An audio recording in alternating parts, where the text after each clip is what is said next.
Etheria Restart is a turn-based gacha RPG set in a virtual urban fantasy-like setting, and what separates Etheria Restart from other gachas in its genre is just going to be its heavy focus on PvP, strategies and synergies between heroes, and the sense of community you can build through your union, as a lot of the gameplay elements emphasize it. Hello there, Flip here, and today I would like to give an overview of all the things that make Etheria Restart great, and why you should try it out using my link in the description below, as it is currently now available for free on iOS, Google Play and PC, with things to grip you right off the bat from their great character designs, intricate PvP modes, stunning animations, as well as its generous gacha system, which I'm sure you'll enjoy. Thanks to Etheria Restart for sponsoring the video, and with that out of the way, let's begin. I think as with all games, the most important parts of it is going to be the actual gameplay, in which, as with most gacha games, Etheria does have the standard loop of going through the story, building characters, doing the extensive list of seasonal events, farm for drops and upgrades, in which we thankfully have auto farming in this game, so you can farm passively while doing literally anything else in the game. But the main difference does come in with the heavy emphasis Etheria Restart has on PvP, although we'll touch more on that later. But going back to the start to talk about the story, the game follows the protagonist who lives in a future where all of humanity's minds have been uploaded into a virtual world known as Etheria, filled with humans and human-like beings called Animus, who do normally live in harmony. But because of a cataclysmic event, some of the Animus have been corrupted, causing them to turn on humanity, and it's your job as a hyperlinker to try and uncover the truth behind the corruption, while gathering Animus along your journey. Most story missions involve you traveling around 3D open zones in the Etheria, where you can sneak up on enemies to take them down via ambush or just engage in straight-on combat, as well as parkour and pick up any collectibles on the way, though it is very streamlined and quite hard to miss stuff, which can be a positive or negative depending on what you like. Now for the main PvE combat, you'll create a team of usually 4 to 5 Animus, where you of course want to balance your team to have a mix of DPS, sustains and supports. But a very important system you want to keep track of is this thing in the top left, which will be your character's affinity. There are 5 affinities in Etheria Restart, and unlike in other games where you can just usually ignore elemental matchups, there are massive advantages and disadvantages to countering affinities. The main 3 affinities have a rock-paper-like system in which reason counters hollow, hollow counters odd, and odd counters reason. And when you have an affinity advantage, you deal 15% more damage because why not? And also have your crit rate boosted by 15%. Attacking with an affinity disadvantage, however, reduces your crit rate by 30%, reduces damage dealt by 15%, and reduces effect accuracy, which is a very important stat for characters with debuffs. So yes, you really want to try and match affinities or you will struggle, especially later in the game. There is also kind of a cheat code, which are the extra disorder and constant affinities, which belong to the rarest Animus, and these characters don't get any negative effects when attacking other affinities, and are neutral against the standard 3 affinities, while only being able to have a positive interaction with the opposite extra affinity. You can kind of imagine these as like the light versus dark matchups. Then, once you're done strategizing, the combat consists of chaining together strong abilities that can go on cooldown, alongside stringing together basic attacks. And this is where you get to appreciate the stunning animations on display. And you know what, let's just rip the band-aid off and discuss the gacha system, which is usually a daunting thing in other games, but for Etheria Restart it does actually have one of the better gacha systems I've seen. For starters, unlike in other gacha games, you don't have to pull extra things such as weapons, pets, or gear attached to the characters to make them stronger, or pretty much complete the unit kit. They have all their tools at a base, and on top of this, duplicates don't lock you out of any new mechanics or abilities. They are instead just generic stat upgrades, so you don't miss out on a lot by not pulling copies. And the biggest thing for me is that across all the limited banners, 50/50s, 75/25s, they no longer exist. If you see that 5-star animation, you just get the character you want. In return, there is no actual soft pity, and you only get hard pity of 80 on limited banners. That does carry over to other limited banners,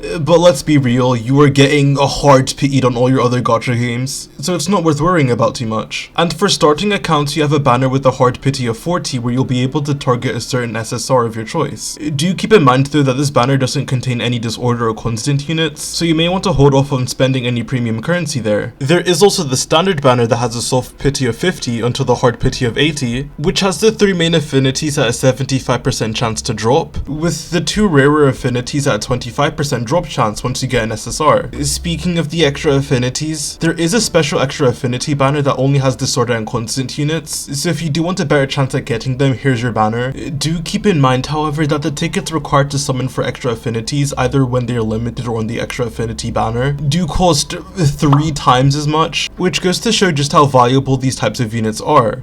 So again, just keep in mind to be more careful with your pulls in determining whether or not getting a basic affinity that is 3 times cheaper is more worth it than going for an extra affinity character. And now we can finally get into what I think is the highlight of the game, being the PvP, which takes heavy inspiration from other games like Epic 7 and Summoner's War, as well as the new content updates to close out the video. So there are 3 different types of PvP modes in Etheria Restart, being the Etheria, very creative, I know, the Summer Arena, and the Fearless Arena. The Etheria is your very basic bog standard PvP mode where you build a team to combat an AI controlled player. You set up a defense, and this makes the mode quite basic as you can just build a specific team to counter other players, so the most important part really is just building a strong defense able to handle most lineups. And of course you still get a good amount of rewards. And then we get to the Summit Arena where you actually fight in real time against other opponents, and have to strategize on the spot with how you want to deal with the other player and their team of Animus. And I just thought it was really cool because most gachas don't actually allow you to fight in real time against other players. Banning other players' Animus is also built into the mode, so when you create a team of 5 you have to keep in mind that one of your units will get banned. So you kind of have to think ahead and build a team that even when missing one of your units would still be able to stand strong. So you can't just rely on one Animus to carry you. Your whole team has to be good. This pressure does somewhat get alleviated once you reach Diamond, however, as you get ban protection for one of your Animus. However, it doesn't take away how up to date you have to be in the game's meta to get far in this mode, as it's a massive check for how strong your account is, as all the investment and time you pour into your account will show and will be the main gate for progress in the mode. These PvP modes are the best way to earn materials to level up your character skills, and don't worry, even if you suck at the game like me, you can still get currency to buy important progression materials in the shop that resets, so you won't be locked out of any meaningful progression items even if you aren't the best, or don't have the most invested account. And the last PvP mode is the Fearless Arena that opens on weekends, where a tournament bracket of 8 people is created, and you face each other in real-time arena battles, and once you lose you get kicked out of the bracket. It's still worth participating in, however, as even if you lose, you can still get a decent amount of rewards. And keep in mind that the developers constantly look at PvP rankings and see what units are dominating and who's underperforming, in which they are constantly trying to create the most balanced metagame with the constant patches and adjustments, to keep things as fair as they can be, and ensure one character doesn't just dominate always, which is also why it's important to have a large cast of characters invested, as any of them can receive buffs or nerfs. Now, the most exciting thing I want to talk about regarding Etheria Restart's PvP is going to be the Etheria World Summit. That is, yes, an international esport event hosted by Etheria Restart, where players all around the world will be able to compete against the best players across the globe to be crowned the Etheria World Champion. And the grand prize is going to be a highly advanced robot, which I have never seen another gacha game pull off something like this. Don't worry though, the main game also receives content updates, because as of the 26th until July 10th, Yeli's Rate Up banner is here, who belongs to the strong constant affinity, so she's a character you really don't want to miss out on. There's also a boss rush event alongside her so you can test your characters. And on top of this, the Annie-Sync echoes have been updated with levels 37 to 42 being added, so there's more permanent content and rewards to obtain from this mode. All in all, Etheria Restart is in my opinion a gacha game with a lot of promise, that is able to distinguish itself from not only the genre as a whole, but even in other games in its niche, as a turn-based gacha game. With its commitment to the balancing of its PvP and very fair odds, the character designs and visuals are amazing, with its story being very gripping, and I'm excited to see how it progresses, as well as how the esports scene turns out, which is something I've never really seen from another gacha. So with all of this in mind, make sure to download Etheria Restart using my link in the description below, as it is available to download right now for you to start playing and connect to the world of Etheria. Thanks again to Etheria Restart for sponsoring the video, and to all my channel members, and I'll see you guys on the flip side. Peace.